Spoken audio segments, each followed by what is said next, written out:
Alors, mon édition Dragon Ball, je t'en ai sorti un tome pour qu'on puisse bien le voir, comme ça. Donc, c'est une édition double qui n'est plus imprimée, qui n'est plus éditée, donc tu ne la trouveras pas dans les magasins neufs, en tout cas. Sauf s'il reste des stocks, mais bon, c'est très rare à mon avis.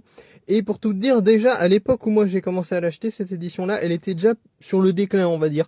C'est-à-dire qu'il y avait encore des tomes dans les magasins, mais on sentait qu'ils s'embêtaient plus à les restocker sur cette édition-là, parce qu'il y avait des éditions un peu mieux qui étaient sorties à peu près au moment où je l'ai acheté, en fait. Du coup, j'ai mis très longtemps à avoir à la fin de Dragon Ball en manga, et en plus, quelques temps après que j'ai enfin pu réunir tous les tomes, ils ont annoncé ce que j'ai dit plus tôt, qu'il n'y avait plus d'impression de cet homme. Donc, j'ai eu de la chance niveau timing. Malheureusement, pour toi ou quelqu'un d'autre qui verra cette vidéo, si tu veux cette édition-là, c'est pas gagné, quoi, vu qu'elle n'est plus imprimée. Alors, c'est pas il y a pas de jaquette, c'est juste du carton. Mais ça fait l'affaire, hein, c'est très bien quand même. Et c'est une petite édition sympathique, édition double, donc sur le papier, ça coûte moins cher que d'acheter tous les tomes en édition simple, c'est toujours un avantage aussi.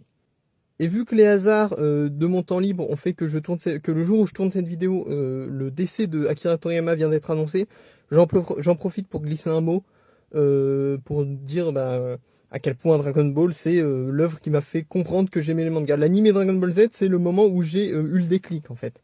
Donc un grand merci à Akira Toriyama pour toute son œuvre et tout ce qu'il a accompli dans sa vie.